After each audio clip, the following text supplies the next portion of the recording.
Meus queridos, minhas queridas, sejam mais uma vez bem-vindos e bem-vindas ao Renologia, esse canal que busca trazer para vocês conteúdos completos de biologia para você se preparar melhor para o Enem, para o vestibular ou para aquela provinha marota que vai ter no colégio. Eu sou o professor Tiago Renó, um professor muito feliz de conseguir retornar ao seu home studio.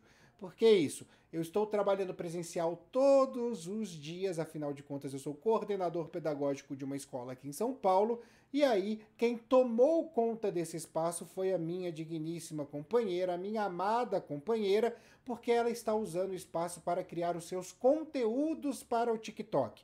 Isso é óbvio, não vai fazer o Renologia parar de jeito nenhum, é só uma adequação de horários, né? A gente fica aí revezando quem está no escritório, quem está aqui no home studio a cada momento, mas se você gosta de cultura otaku, eu vou ficar aqui dando essa dica, tá? Dá uma seguida lá no TikTok na minha estimada companheira, @DonaVelhaFala2. Eu sei até que lá ela tem mais seguidores do que eu tenho inscritos aqui no YouTube, mas realmente vale a pena indicar o conteúdo dela. Eu que gosto bastante de mangá e de anime, sempre consumo. Além de amar quem faz o conteúdo, também consumo muito bem o conteúdo que ela produz, beleza? Bem, hoje a gente vai ter a primeira parte da resolução das questões da Universidade Estadual de Goiás, tá? Essa prova, que é uma prova bastante técnica, a moto até que passou aqui na rua concordou comigo, e esses barulhos da cidade de São Paulo às vezes são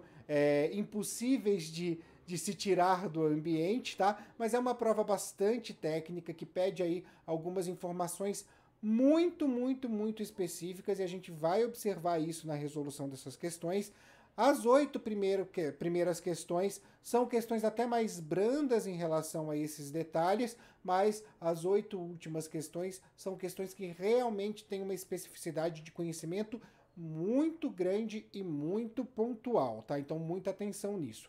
Como de costume nesse tipo de vídeo, eu estou deixando aqui na descrição não só o link do PDF com as 16 questões, como também a minutagem das questões que serão respondidas, resolvidas nesse vídeo. Assim, se você tiver uma dúvida pontual, uma dúvida em uma determinada questão, você vai conseguir encontrá-la de maneira muito fácil, só clicando na minutagem aqui na descrição, beleza? Bem, então vamos começar. Antes de tudo, antes de vermos quais serão as questões do dia, o nosso ritual padrão. Se você é novo ou é nova por aqui, seja muito bem-vindo, seja muito bem-vinda, a casa é de vocês. Aproveita e inscreva-se no canal, ative o sininho das notificações, dê o seu like maneiro para ajudar o canal a crescer, pega papel e caneta, porque é hora do estudo. Vamos iniciar então com uma questão de 2017. Recentemente, a imprensa de todo o país e do exterior provocou grande alvoroço ao alertar sobre possíveis casos de adulteração da carne que chega ao consumidor, incluindo processos de camuflagem desses produtos para disfarçar aspectos físicos que denunciariam o estado de deterioração. Diante desse alerta, quais são os principais riscos à saúde humana associados ao consumo da carne deteriorada?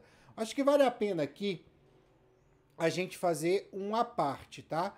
Quando a gente fala de deterioração da carne, estou até marcando aqui para vocês, a gente logo pensa em decomposição, e quem faz isso para a gente no ambiente são as bactérias, certo?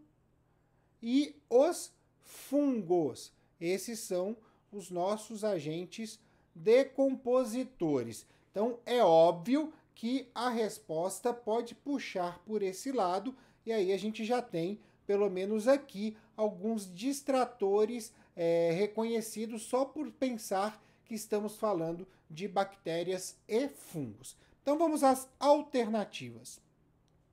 Deixa eu colocar aqui para vocês, vamos lá. A. Os ovos dos micro-organismos responsáveis pela decomposição da carne, ao serem ingeridos pelos seres humanos, podem migrar pela corrente sanguínea e se alojar no cérebro, podendo provocar dores de cabeça, convulsões, confusão mental e até a morte. Bem, pessoal, o que se descreve aqui de ovos que migram para cérebro, causando esses sintomas, a gente está falando aqui da cisticercose, que é causada por uma tênia, tá? Que é causada pela ingestão de ovos de tênia que se desenvolvem em cisticerco dentro do corpo e podem se alojar no cérebro, formando a neurocisticercose, tá? Além do mais, bactéria e fungo não bota ovo, tá? Então, a gente já pode determinar isso como errado só de ler a palavra ovo, tá? Então, a gente tem aqui uma descrição daquilo que é relacionado a tênia, tá? Que é um plateuminto, não tem nada a ver com essa situação. Se quisermos ir um pouco mais ao fundo,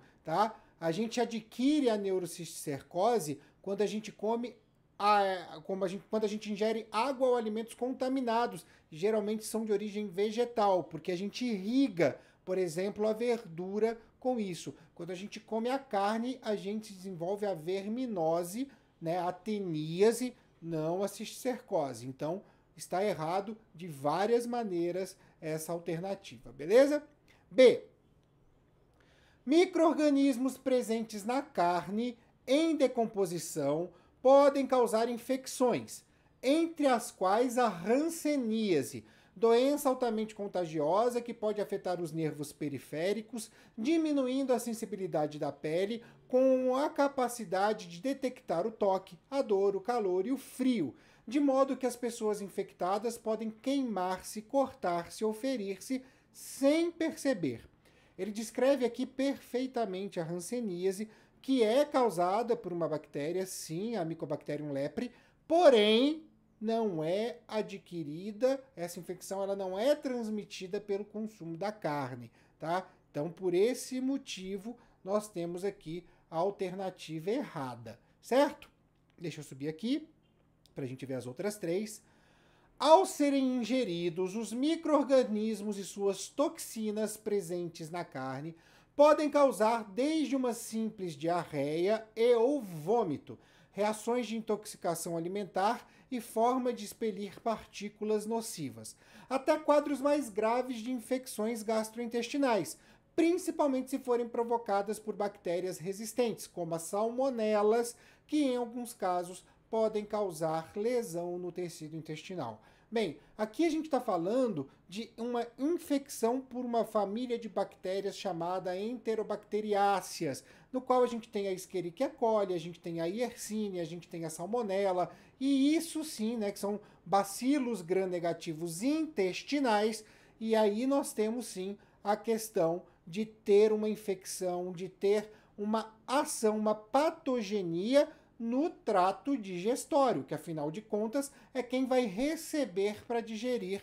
a carne que a gente está comendo, que está lá maquiada, mas na verdade está em deterioração, está contaminada. Então, nós encontramos aqui a nossa resposta correta.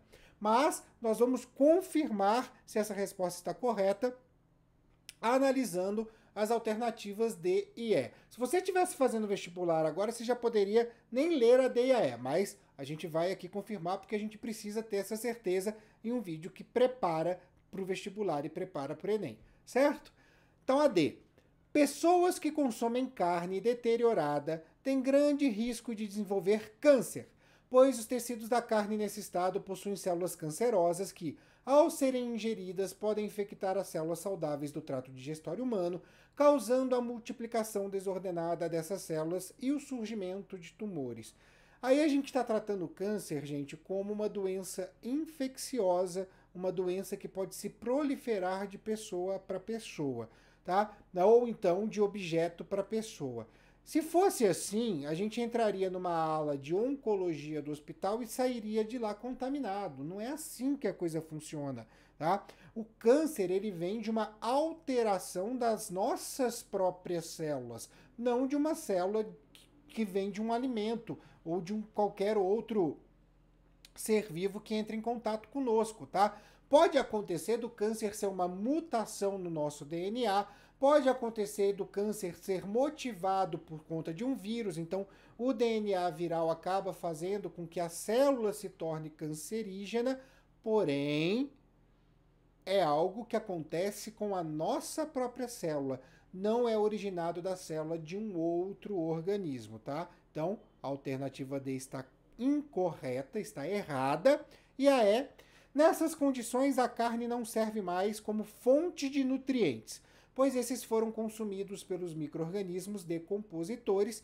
sendo assim, a carne deixa de ter valor nutricional, podendo levar ao estado de desnutrição das pessoas que a consomem. Se isso fosse real, a gente não teria carne. A gente teria, na verdade, excretas de bactéria. Por quê? Porque consumiram todo o nutriente. A gente está falando numa carne que está em estado de decomposição. Ela começou o seu estado, o seu processo de decomposição. Então, muitas das proteínas, dos carboidratos, dos lipídios que estavam lá organizando aquela matéria orgânica, né, organizando aquela carne, compondo as células, por mais que estejam mortas, compondo as fibras musculares daquela carne, ainda continuam lá. Algumas foram, sim, consumidas pelas bactérias que geraram toxinas, mas a grande maioria está lá, a ponto da gente enxergar um pedaço de carne. Então, óbvio que a alternativa está errada, porque se isso fosse real, nem carne nós teríamos. Nós teríamos uma massa de matéria orgânica e toxinas de bactéria, beleza? E possivelmente nem sólida seria, tá? Então, também está errada. Vamos então à questão número 2, que é do ano de 2020. Essa questão é bem fácil. A imagem a seguir faz parte do material de divulgação para uma campanha de prevenção de arboviroses promovida pela Secretaria de Saúde da Prefeitura de Iperó, São Paulo. O material menciona a dengue como exemplo de doença a ser prevenida pela eliminação de criadouros do mosquito, ou seja, principalmente locais onde se acumula água estagnada. E aí basta a gente pensar no seguinte: Tiago, eu nunca ouvi essa palavrinha aqui. Arbovirose. Eu sei que tem a ver com vírus, é virose. Arbo é a ver com árvore. Então, o que é uma arbovirose? Você não precisa saber nessa questão o que é uma arbovirose, mas você só precisa saber que nós estamos falando dessa questão de doenças transmitidas por quem? Aqui, ó, vou fazer a setinha no bichinho. Pelo Aedes aegypti, tá? Então, vamos continuar aqui vendo o cartaz, tá? Então, combate à arboviroses, Semana Nacional de Combate à Arbovirose de 26 a 30 de novembro, mutirão 1º de dezembro, bairro Jorge Alterer, sei lá como se fala esse nome, tá? Das 8 às 12, e aqui algumas instruções. Então, vamos à nossa questão. As arboviroses, entretanto, incluem diversas outras doenças além da dengue e muitas dessas doenças são alvos constantes de campanhas de prevenção. Das demais arboviroses, podemos citar A. Zika e poliomielite. B. Febre amarela e zika. C. Hantavirose e rubéola. D. Sarampo e hantavirose. E. Chikungunya e sarampo. Bem, estamos falando de doenças que são transmitidas, eu até acho que falei causadas lá atrás, mas são transmitidas, causadas por vírus, mas transmitidas pelo Aedes aegypti. No Brasil, nós temos 4, né? Nós temos a dengue, nós temos a febre amarela, nós temos a chikungunya e nós temos a zika, certo? Então agora basta você encontrar, a dengue já falou lá em cima, a gente não vai ver nas alternativas, basta você encontrar uma alternativa que tenha pelo menos 2 delas. Zika e poliomielite? Não, poliomielite não entra nessa questão. Febre amarela e zika? Aqui, ó, já achamos.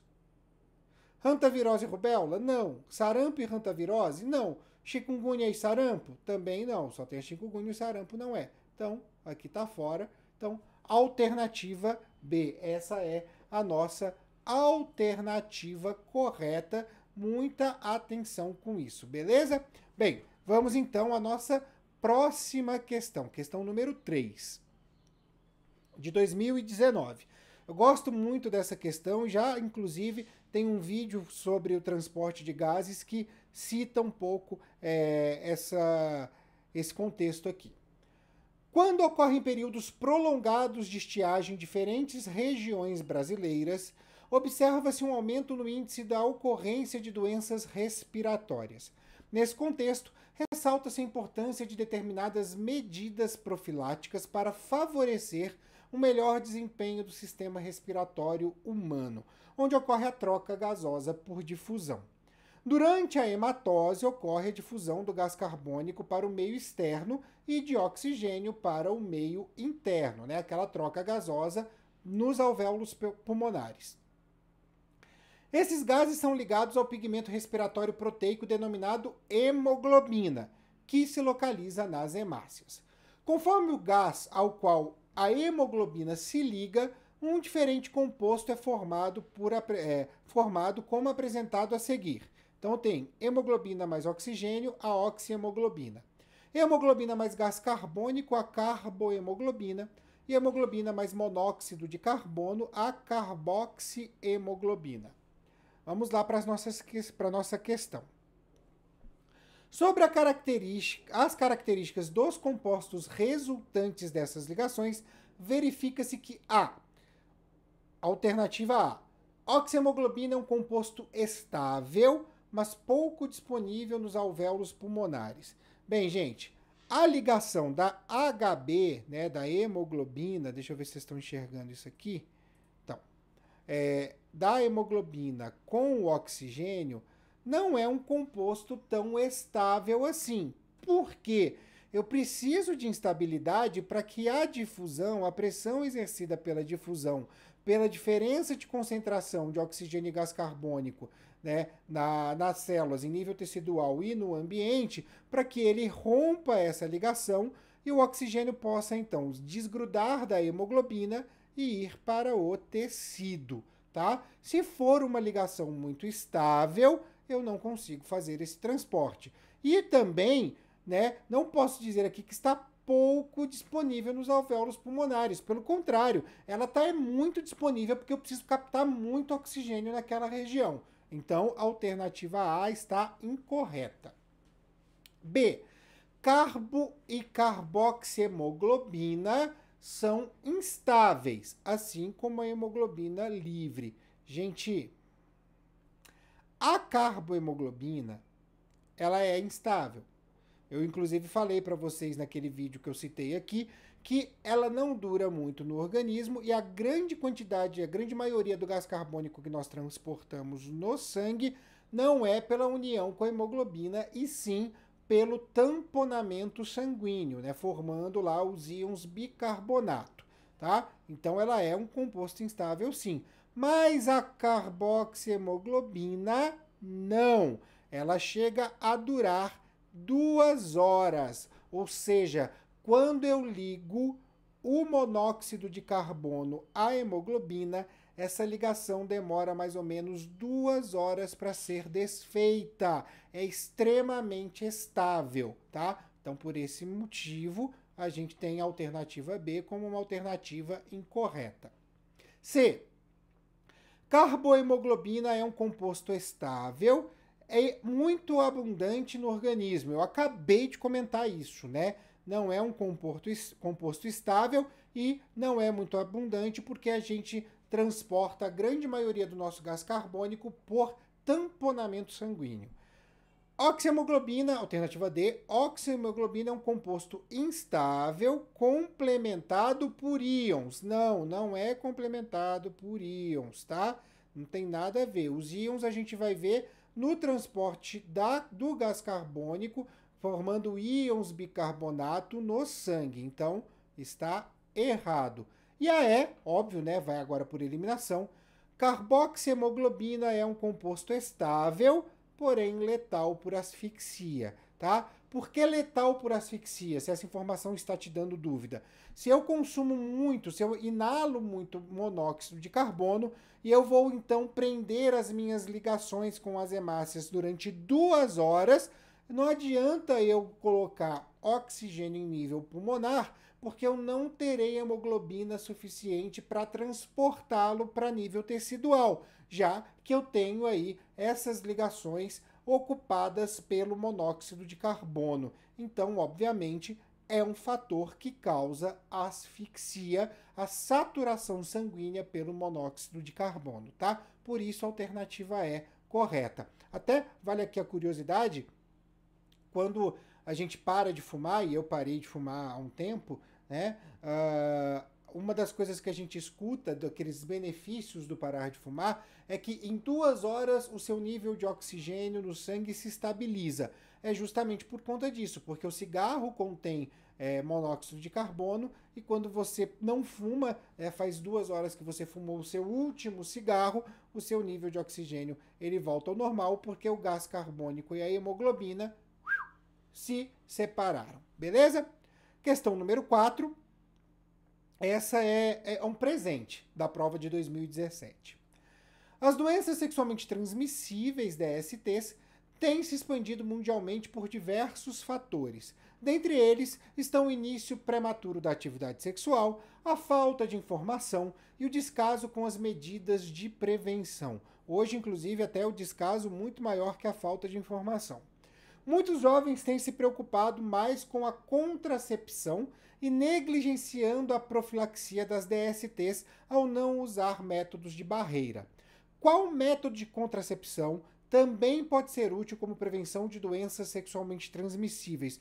Essa você não precisa nem olhar as alternativas, é só procurar aquele nome que vem na sua cabeça na hora, tá? Nós temos aqui a alternativa A, diafragma, B, camisinha, C, cremes espermicidas, T, dispositivo intrauterino, E, pílulas anticoncepcionais. Nós temos 2 que são devidamente dispositivos de barreira, que é o diafragma e a camisinha. Por que dispositivos de barreira? Porque eles não vão permitir que o esperma, né, que os espermatozoides alcancem o útero. Existe uma barreira física que não permite que essas células atinjam então o útero feminino.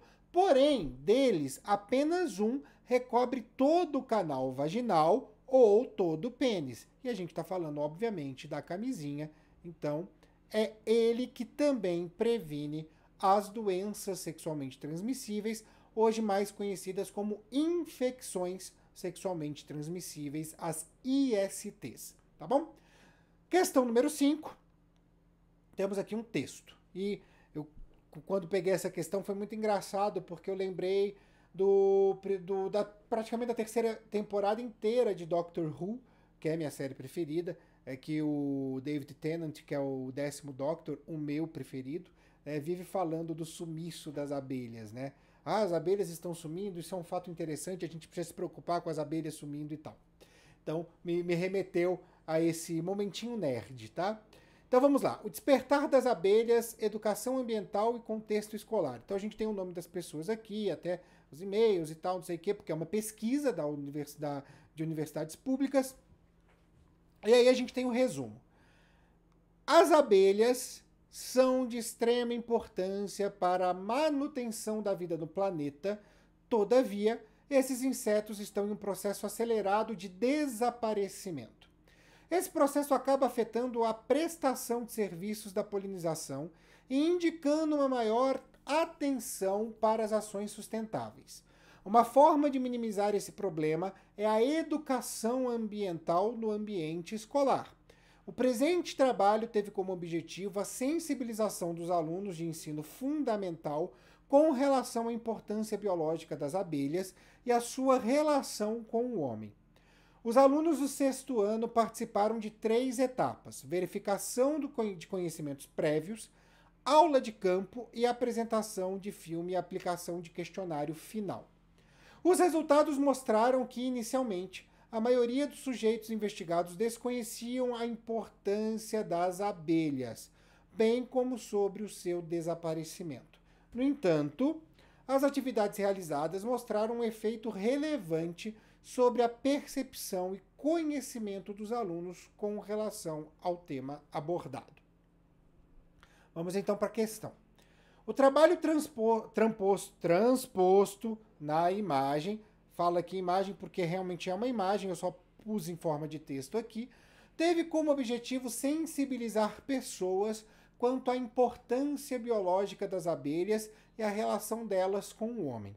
Sobre isso, verifica-se que a principal importância das abelhas é na cadeia de produção melífera. O próprio texto diz, né, do serviço prestado à polinização. Então, a principal importância biológica das abelhas é o processo de polinização, não a produção de mel. Né? A gente que utiliza a produção de mel dela como algo comercial, mas não é a função delas dentro do ambiente, é a função da polinização, que dá aí a variabilidade genética para uma grande quantidade de espécies de angiospermas. B. A educação ambiental objetiva a formação de biólogos mais atuantes. Gente, se fosse numa faculdade, beleza, né? Mas a gente está falando aqui de 6º ano. Se alguma criança dessas virar biólogo, seja muito bem-vindo à profissão. A gente gosta muito de biólogos se formando, mas não é para formar biólogo, é para formar cidadãos conscientes daquilo que está acontecendo de um processo ambiental. C. O ferrão e as listras pretas caracterizam a estrutura corporal desses insetos. Gente, nem toda abelha tem ferrão e muito menos nem toda abelha é listrada. Não cabe aqui. D. A migração intercontinental ocorre sazonalmente por estação climática. Abelhas vivem em sociedade, constroem colmeia, não costumam ser nômades com muita tranquilidade. Tá? Você não vai ver uma abelha saindo do Brasil, do meio da Mata Atlântica, aquela que produz o mel de laranjeira, e indo tomar um café em Paris no inverno, gente. Isso não vai acontecer. Então, obviamente, não estamos aqui com a alternativa correta. De novo, por eliminação, nos sobra mas vamos olhar. O uso agrícola indiscriminado de pesticidas agride polinizadores naturais. Essa é a resposta correta. Vamos traduzir isso aqui, tá? Por que eu estou tendo a diminuição das populações de abelha? Porque eu estou jogando veneno nas plantações. E aí, quando eu jogo veneno, muitas vezes para matar os pulgões ou outras pragas, lagartas, eu obviamente mato também as abelhas. O veneno não sai reconhecendo com uma fotinho, você é mal ou você é bom, você é mal ou você é bom, tá? Eu poderia fazer uma piada com uma crítica social aqui, mas eu vou deixar quieto. Mas, em todo caso, tá? Em todo caso, a gente tem aí o veneno agindo de maneira indiscriminada e por esse motivo ele acaba levando a população das abelhas a uma redução também, beleza? Questão 6. Aproximadamente, nessa questão do ano de 2019, aproximadamente 60% das espécies de primatas no mundo, incluindo chimpanzés e orangotangos, correm risco de extinção, conforme apresentado a seguir. Então a gente tem aqui uma figura falando de território desprotegido, isso aqui já dá uma dica muito boa pra gente, e a gente tem aqui porcentagem de território desprotegido. Território desprotegido significa o quê? Que eu estou eliminando o habitat desses bichos. Vamos à questão. Pesquisadores analisaram dados sobre o status de conservação das espécies em questão. Diferentes fatores podem justificar a velocidade de extinção dessas espécies, dentre elas: a. Transformação de fragmentos em áreas contínuas. Se eu estou transformando fragmentos de mata em área contínua, eu estou preservando, eu estou aumentando o habitat, eu não estou diminuindo o habitat. E isso favorece o crescimento da população, não a extinção. Então, está errado. B. Estabilidade no uso da ocupação de solo. Não, eu tenho, pelo contrário, eu tenho uma instabilidade. Afinal de contas, eu tenho aí um desmatamento desenfreado que acaba com esses habitats, e esse desmatamento é muitas vezes motivado pela agricultura, pelo uso do solo, tá? Então é instabilidade, não estabilidade. C. Expansão das fronteiras agrícolas. Explicando a B, eu acabei dando veracidade a C, né? Eu expando as fronteiras agrícolas, eu diminuo as áreas de preservação, eu diminuo o habitat desses bichos, automaticamente eu diminuo a população. Se eu não mato diretamente no processo de desmatamento, eu estou reduzindo recursos, então eu mato indiretamente por fome, por competição e por aí vai. D, manutenção das áreas preservadas. Como eu falei, se a gente está dando manutenção nessas áreas, eu tenho um equilíbrio populacional, eu não estou tirando habitat e recurso dessas espécies, e é controle de natalidade das espécies. Gente, não existe um símio médico falando, olha, é o seguinte, é melhor você ter 2 filhos porque você pode ter uma gravidez de risco, a gente precisa entender. Nenhum símio malthusiano dizendo que tem que matar metade dos macacos para que eles possam sobreviver no mundo, tá? Então, não é por controle de natalidade, certo? Então, a gente, com a análise da D e da E, acaba confirmando a alternativa C. Questão número 7, uma questão de sistema digestório, bem fácil, do ano de 2018. A digestão humana é um processo físico-químico complexo e que mobiliza vários sistemas e órgãos para proporcionar a assimilação dos nutrientes indispensáveis à sobrevivência. Os órgãos que participam desse processo possuem uma relação direta ou de interdependência, conforme ilustrado a seguir, entre o fígado e o pâncreas com o duodeno. Então a gente tem aqui o fígado, que é o produtor da bile, certo? Que é armazenada na vesícula biliar e que é jogada no duodeno pelo canal colédoco. Eu tenho aqui o pâncreas, que produz o suco pancreático e é também o produtor do glucagon e da insulina. E ele vai jogar o suco pancreático aqui no duodeno pelo canal pancreático, certo? Aqui eu tenho o estômago, que é a porção, né? Não está aqui o nome, então a gente põe, que é a porção superior desse canal, né, do duodeno, é o que vem antes do intestino dentro do tubo digestório. Bem, vamos à questão. Sobre o papel fisiológico do fígado e do pâncreas, verifica-se que o mecanismo hepático de regulação da glicemia ocorre pelas vias de armazenamento de glicose no pâncreas. Não, você inverteu os órgãos, amiguinho. O mecanismo hepático de regulação, quem regula é o pâncreas, produzindo insulina e glucagon. Quem armazena, puxar a setinha, é o fígado, tá? Então está errada. B, o pâncreas é uma glândula endócrina e exócrina, que regula a formação ou a quebra de glicogênio no fígado. Igualzinho aconteceu anteriormente. Eu, para falar que a A estava errada, acabei mostrando como a B está certa. Então, o pâncreas vai produzir a insulina e o glucagon, certo? A insulina, ela vai permitir que eu tenha a via glicolítica no fígado, tá? Outros órgãos também, como o músculo e tal, mas no fígado. E aí, no meio dessa via glicolítica, que eu vou produzir energia no final dela, por ciclo de Krebs, cadeia respiratória e tal, tá? No meio dessa via glicolítica, eu vou ter aí, deixa eu até descer um pouquinho para vocês verem o esquema, eu vou ter aí a produção de um polissacarídeo que é o glicogênio. Certo?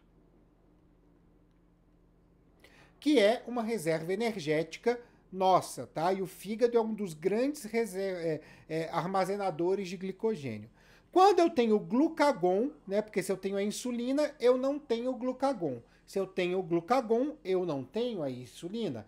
Quando eu tenho glucagon, o que eu vou fazer? O caminho contrário. Eu vou quebrar o glicogênio para transformá-lo em glicose e aí ele vai estimular a produção de insulina, tá? Então, é exatamente isso que a alternativa B está me trazendo. O pâncreas é uma glândula endócrina sim, porque ele libera esses dois hormônios no sangue, e exócrina, por quê? Porque ele libera o suco pancreático no tubo digestório, que regula a formação ou a quebra de glicogênio no fígado. Então, é essa. C. A digestão de carboidratos complexos é realizada pela amilase secretada pelo ducto colédoco no duodeno. Gente, vamos subir aqui, ó. Vamos ver a figura de novo. O colédoco, né, o canal colédoco, ele é para a secreção da bile, produzida pelo fígado, não do suco pancreático. Opa, decidi mais. Então, tá errada. A insulina e o glucagon são secretados no duodeno pelo ducto pancreático sob a forma de suco pancreático. Bem, a insulina e o glucagon são da função endócrina do pâncreas. E elas são, então, secretadas na corrente sanguínea, não no duodeno. E a quimiotripsina é uma enzima digestiva com função de lipase, secretada no estômago pelo ducto pancreático. Gente, ducto pancreático libera as coisas no duodeno. Ele está posterior ao estômago. Jamais ele vai desembocar no estômago, tá? Então está também errado. Beleza? Vamos à nossa 8ª questão, a última desse vídeo. E a gente tem aí essa questão de 2019 com uma tirinha da Mafalda, que eu amo. Eu adoro a Mafalda. Nossa, é sensacional para mim. Tá? Tá ela aqui consertando o globo terrestre, o planeta Terra. E aí a gente tem aqui uma manchete, né? Uma nova era geológica em nosso planeta, o Antropoceno. É uma questão. E aí vem o nosso texto com a nossa questão. Deixa eu ver se eu ponho tudo aqui na tela. Deu. O planeta retratado por Mafalda na charge apresentada seguiu uma evolução determinada pelas forças geológicas desde a sua origem, há cerca de 4,5 bilhões de anos. Ao longo dessa jornada, passou por transformações significativas em sua crosta e atmosfera. A partir de 1950, o desenvolvimento humano e suas implicações no ecossistema terrestre crescem exponencialmente, conforme retratado em estudos da nova era geológica, denominada de Antropoceno, podendo provocar um adoecimento do planeta. Vamos até entender de onde vem esse termo. Tá? Antropo, né? É como se fosse homem, mas não homem masculino, homem como espécie, ser humano, certo? Então vou pôr aqui, ó, humano. Tá? Tanto que nós temos a antropologia, certo? Nós temos, quando a gente fala de poluição, a ação antrópica, que é a ação do homem sobre o planeta, tá? Então, quando a gente fala de antropoceno, é como se fosse a era dos homens, a era dos humanos. Mafalda cuida do planeta em função das diversas intervenções que ele sofreu e sofre. Este adoecimento planetário se deve a quê? Então vamos às nossas alternativas. A. A mudança na integridade da biosfera. Reserva. Vamos ver as outras. B. A estabilidade das mudanças climáticas? Não tem estabilidade. Aí vocês percebem que a brincadeira com estabilidade e instabilidade é bastante comum nas provas da Universidade Estadual de Goiás, né? As mudanças climáticas, aqui no caso, estão instáveis. A gente tem um clima completamente maluco, tá? Então, não é isso. C. A perda e ganho de ozônio estratosférico. Gente, vamos lá. A perda de ozônio estratosférico, formando buraco na camada de ozônio, que se localiza na região sul do planeta, é um problema? É um problema. Estamos ganhando ozônio? Não, no momento a gente está, no mínimo, mantendo a quantidade, tá? Deixando que o CFC, que ainda está na atmosfera e dura por anos, degrade a camada, mas ao mesmo tempo a gente está permitindo a produção dele pela ação dos raios ultravioleta no oxigênio, formando o ozônio. Mas, né, não é isso que está causando esse problema, até porque o buraco na camada de ozônio, ele é um problema não do planeta como um todo, ele é mais localizado na região sul, no hemisfério sul do planeta. D. a carga equilibrada de aerosóis na atmosfera, não há equilíbrio em lançamento de aerosol na atmosfera. Pelo contrário, é um desequilíbrio. A gente está emitindo muito aerosol na atmosfera, então está errado também. E é a redução do uso dos recursos naturais pela população.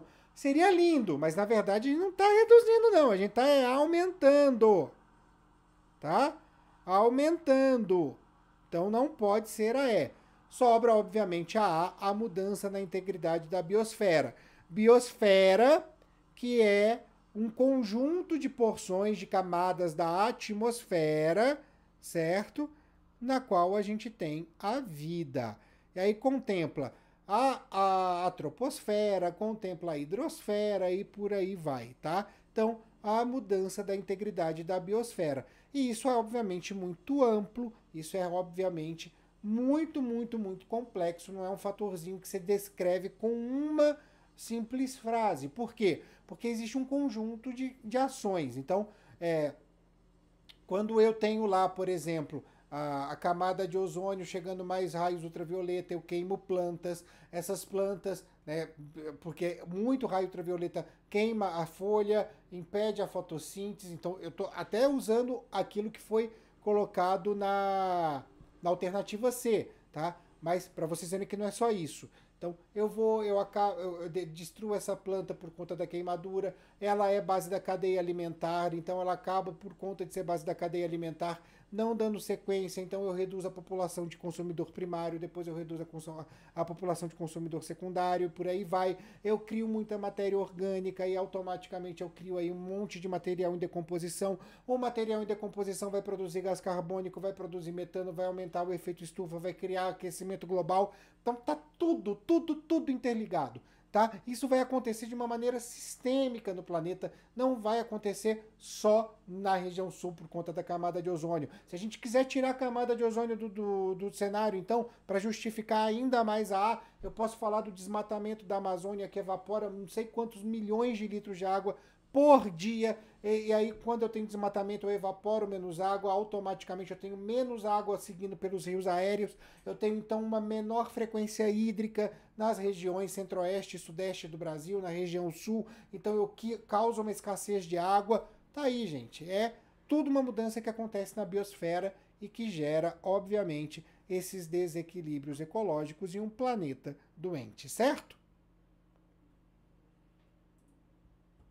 Então é isso, pessoal. Essas foram as questões, as 8 primeiras questões da Universidade do Estado de Goiás. Eu espero ter ajudado a vocês, porque o vestibular dessa universidade está chegando. É agora na segunda quinzena de setembro, então a atenção é sempre redobrada nessa época, beleza? Bem, vou ficando por aqui. Deixo aqui mais uma vez a dica que no final de todo vídeo eu deixo no @renologia, tanto no Instagram, quanto no TikTok, quanto no Twitter, para que você possa seguir a gente nessas redes, que eu sempre também posto curiosidades, as imagens que eu produzo para o canal, alguns videozinhos curtos, para que você também possa ter mais material de estudo, beleza? Bem, live toda quarta-feira até o Enem, não esqueçam disso, às quartas-feiras às 18 horas, e vídeo da segunda parte dessas questões na semana que vem. A gente se vê em ambos os casos, tá bom? Um grande beijo a todos e a todas e até a próxima!